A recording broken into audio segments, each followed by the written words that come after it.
Hello, everyone. Today, I am pleased to have Duncan with us. Duncan works for EY Blockchain, and today we're going to be talking about things around the stuff they're working on, stuff around privacy technology, et cetera, et cetera. So, Duncan, if you could just introduce yourself, what you do at EY Blockchain, basically, a few minutes, your whole life story, childhood to now, if you can fit it in. Right. Well, I'm very old, Hudson, so that would take quite a while, actually. So Yeah, there's I, blockchain devs that say like if you're over the age of 25, you're already like you're done, like it's oh, over. I Yeah, yes, I'm 29 and a half. So there you go.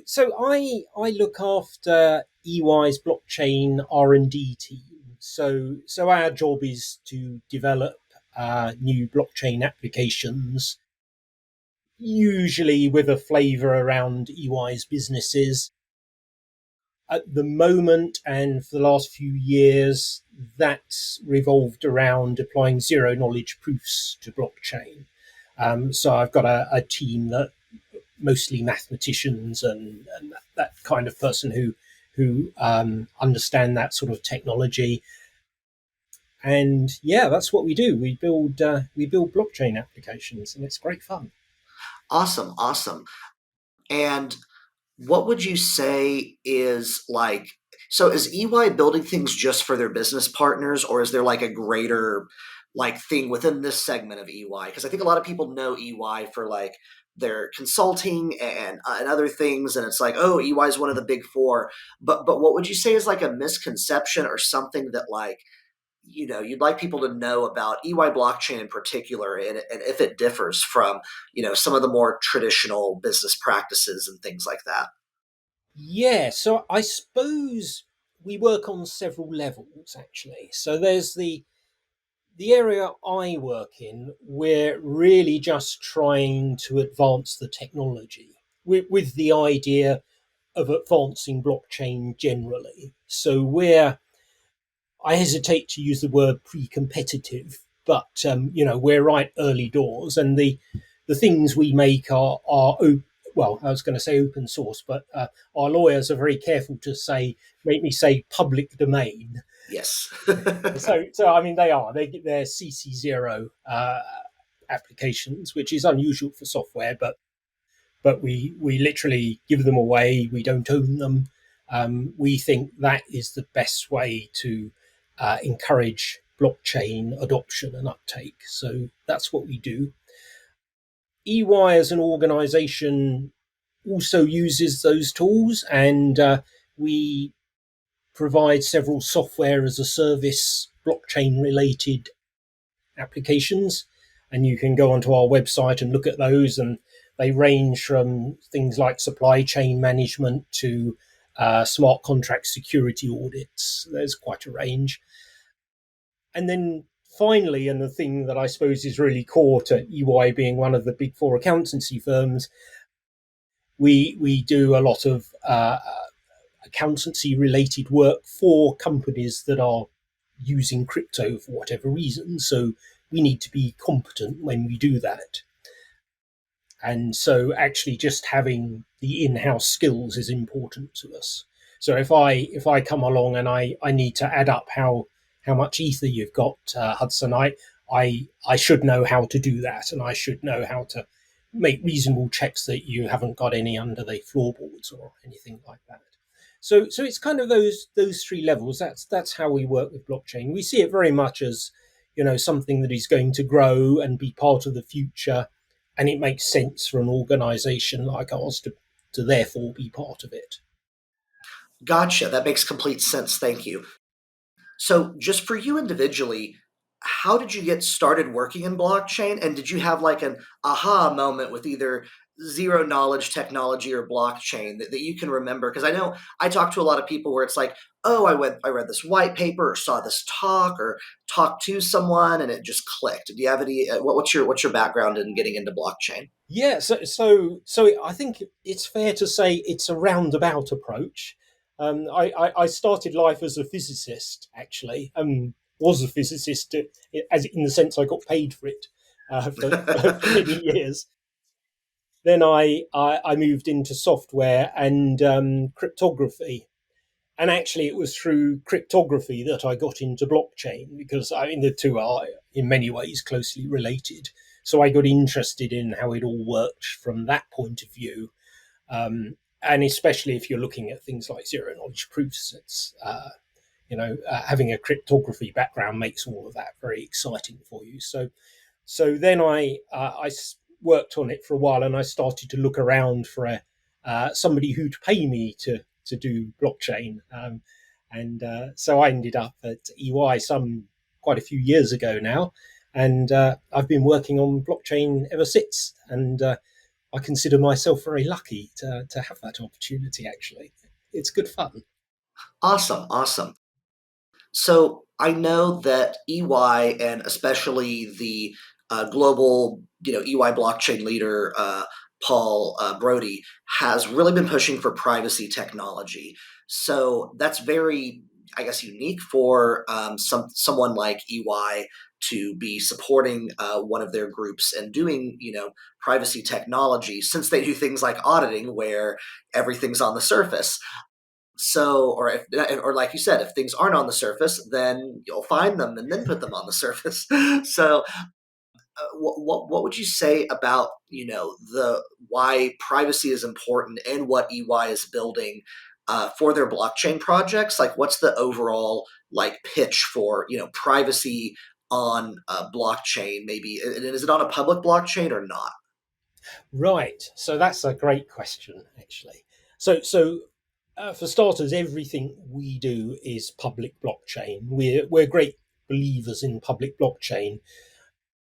We feel that private blockchain probably in quite a lot of it's not to say there isn't a role for private blockchain, but there's often a better way of doing it. Whereas public blockchain, because of its real decentralization, has a unique property, and that's what makes it exciting and interesting. Now, we're mostly interested in enterprise adoption of blockchain. So when we think of blockchain, we're thinking of business to business transactions rather than individuals using it. And so when we started to think about how you could increase adoption of blockchain for business to business transactions, privacy for sure is something you need. You know, I can't operate as a business on a blockchain if everyone knows what I'm paying my suppliers for Yeah. stuff, for example. That just doesn't fly.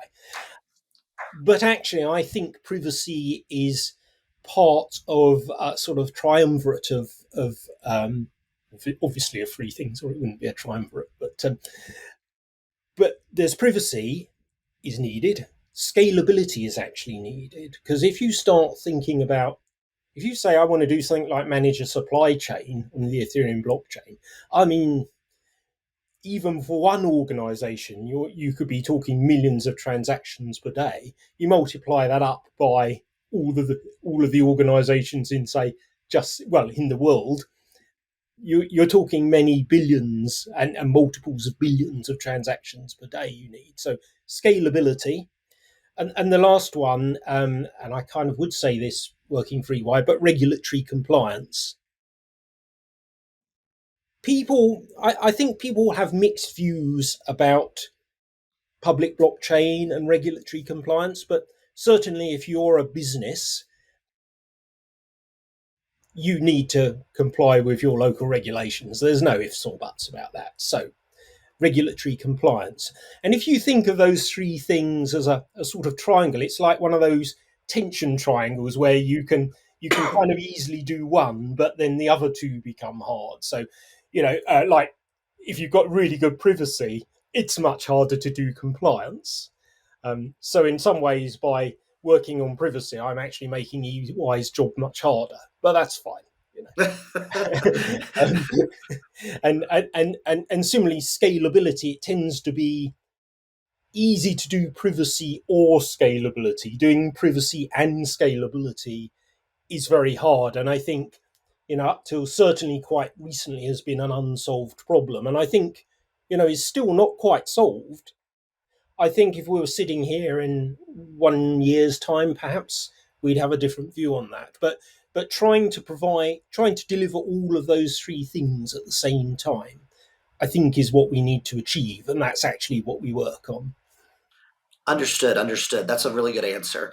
So, you know, the things that I've seen from EY as someone who is, working with EY, full disclosure, working with EY here to, try to highlight some of the really cool things that they are building.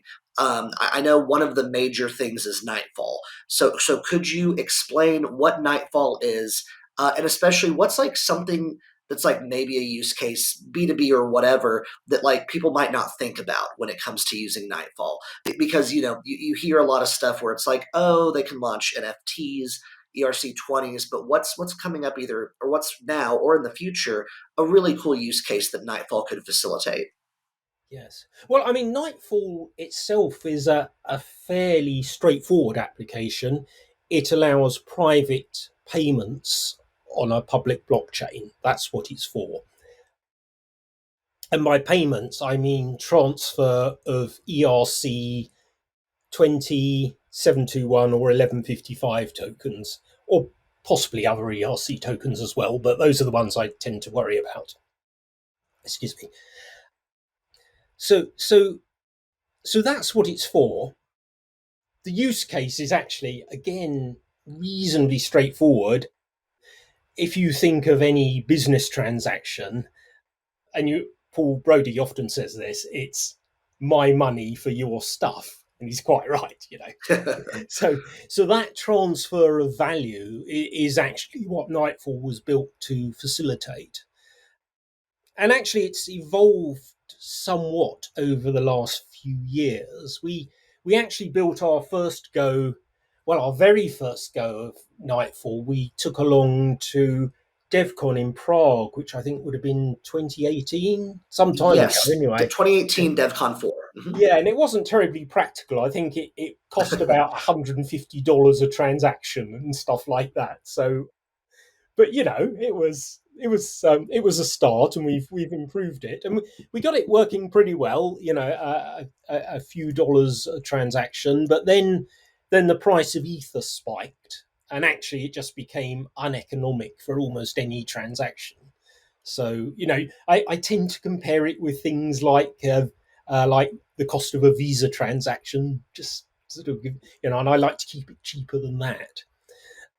So so at that point we were kind of, oh, this isn't going to work. So that's when we started working on scalability, and actually it was Barry Whitehat, working for the Ethereum Foundation, gave us the Mm. idea, and so he deserves a lot of credit. Was to use optimism for the scalability. People on this call will be familiar with what optimism is, and then use ZKP for privacy. And at the time, that was a very good choice because it avoided some of the mathematical difficulties you have of trying to do everything with ZKP, which is not impossible, but at the time made it a very expensive thing to do in terms of compute and on-chain costs. Things have changed radically recently, and we can talk about that.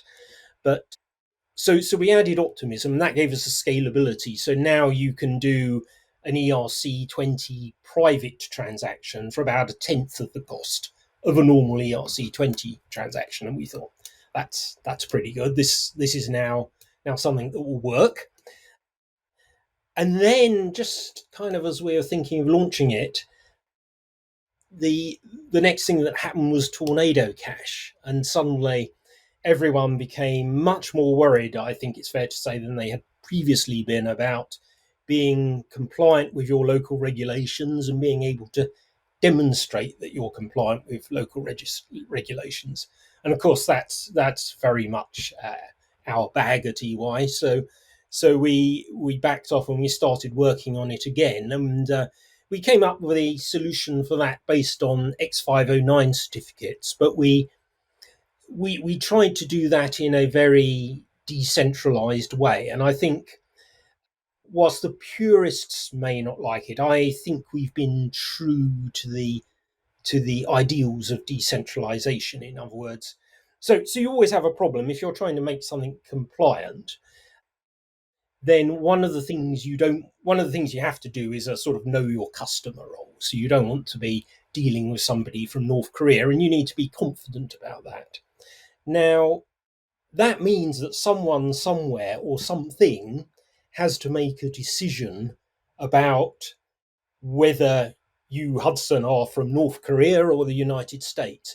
And that in itself is a form of centralization, because the entity that's making that decision has quite a lot of control over the network. So the answer to that is actually make it so that lots of different people can make that decision. But it can't be as simple as having something like a decentralized autonomous organization with voting, because actually to make that decision, I've got to be quite expert. I've got to know how to do those checks. And so we thought about that for quite a while, and we thought, well, certificate authorities, the sorts that you would get your server certificate from, are actually pretty good at doing that. Maybe not for a server cert, but if you were like a lawyer or a doctor and you wanted to sign a document, they have pretty good processes for making sure that you are a bona fide lawyer or doctor. And so piggybacking on that system is quite good, because there's quite a lot of them. And so that does give you a form of decentralization, but it also perhaps gives you the compliance that you might need.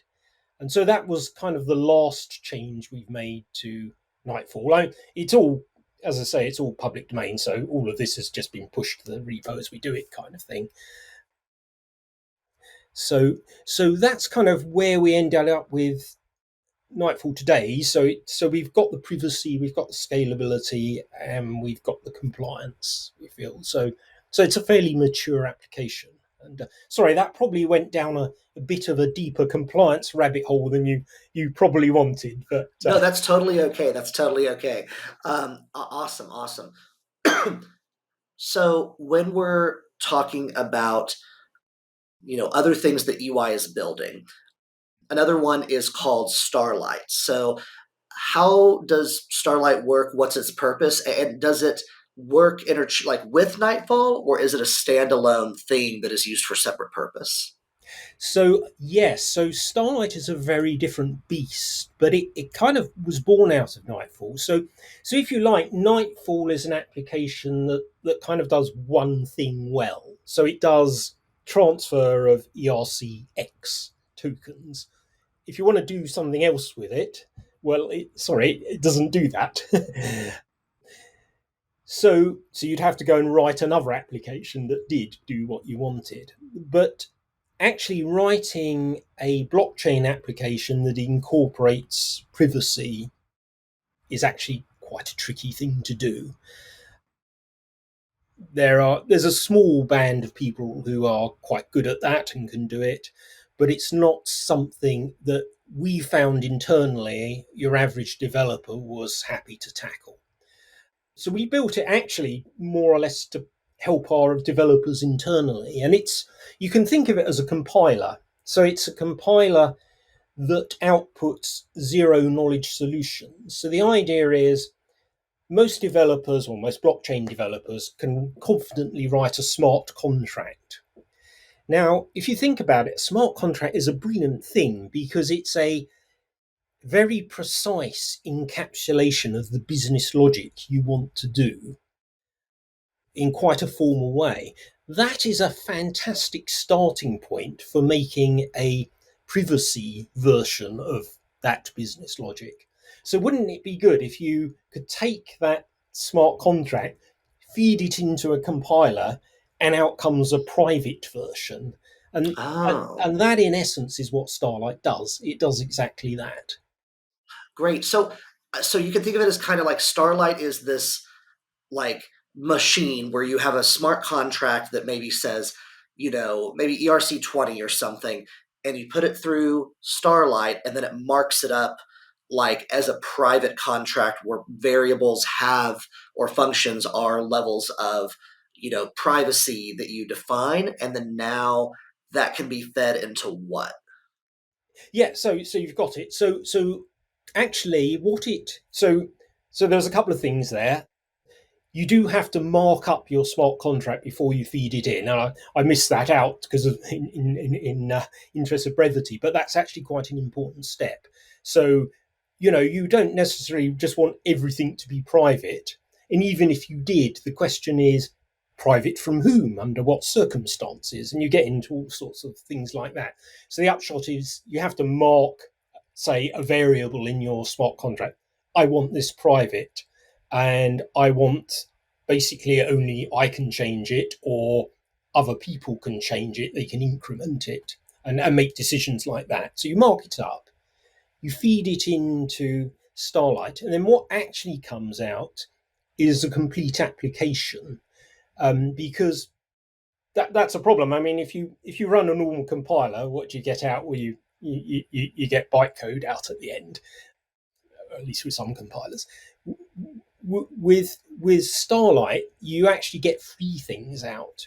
You get a Solidity smart contract, which you deploy to the blockchain, which is kind of going to manage your privacy application on chain. You get some zero knowledge circuits, which enable you to make provable statements about your logic, which you need to make the ZKP work. And then finally, you get some Node.js glue logic that makes it all work together and will run a little server for you. The upshot of it is, if you had let's say I had a smart contract and it had a function pay Hudson, which I would call to pay you some ether or something. Would love that. I love you giving me money. Well,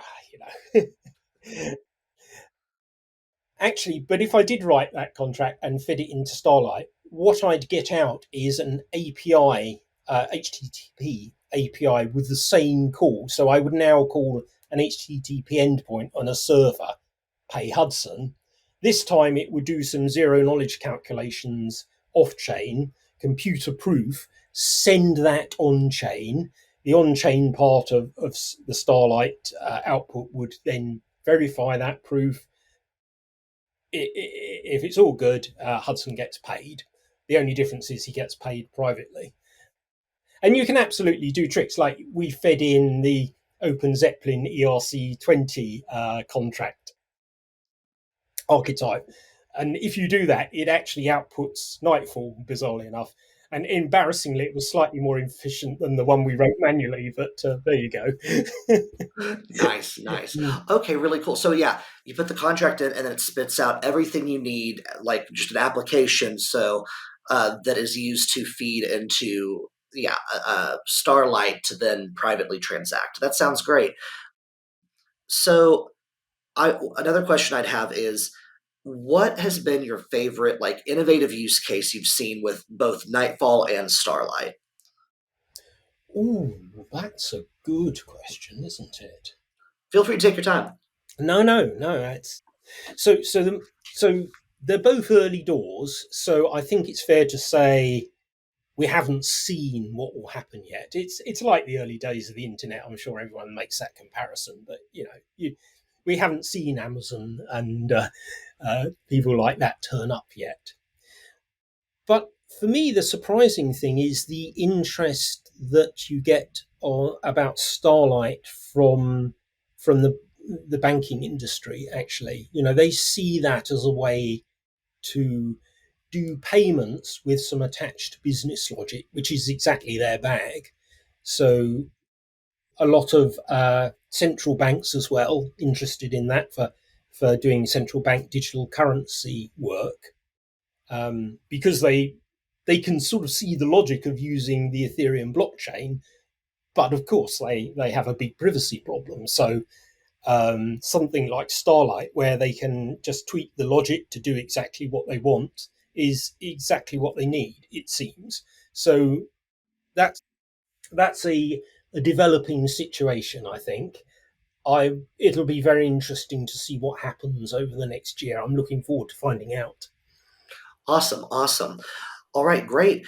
And one thing I was going to ask, oh, how would you say EY is getting out there and finding interested parties? Are they attending workshops, conferences, hackathons, things like that? And is there what opportunities are still out there that can be like found and be made better by EY blockchain? Coming out there once Nightfall and Starlight maybe get more improvements or more mature, things like that. So, so I like to think we turn up at a number of conferences and things. We like to we like to support the Ethereum community where we can. I mean, we did a hackathon at Permissionless a few weeks ago in Texas. Well, I didn't go because Texas is a long way from London, but some of my colleagues did.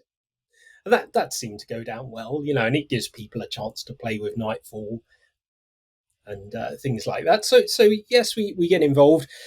I think we've attended every DevCon, so we try to be there and we try to have something interesting to say. But we've been at everyone certainly since 2018. Nice. Given we've managed to give papers at a few, which is nice. Yeah. Oh, that's excellent. Yeah. And then lastly, what is the best way for interested devs to like learn more about this stuff, try it out, contribute, ask about it? Like what are the channels for that? Yeah. Okay. So that's actually quite easy. I mean, I say easy. Both of these applications do take a bit of work to learn. It's fair to say because they're quite complex beasts. But in terms of going on that journey, the place to start is GitHub for sure. So there's a repository for Nightfall. We're on Nightfall 3 at the moment. 4 should be out sometime next year. And there's a Starlight repository. So go and find those. Both of those have Git books, which will so there's like a README which will kind of let you run it up on your laptop and things. Then, if you want to delve a bit deeper, there's Git book, which we're still writing, and we welcome suggestions, we welcome contributions. It's public domain after all, and the final thing is we run a Discord server which for Nightfall and Starlight, so you can ask questions on there as well. So people do that, and there's a link to that from the GitHub repos. So that's the place to start if you're interested. We like Excellent. we like to help out if we can. For sure. Well, awesome. Thank you so much, Duncan, for talking with me today. And yeah, I think that will do it for our interview. Thank you so much. Okay, nice to talk to you, Oh, Hudson.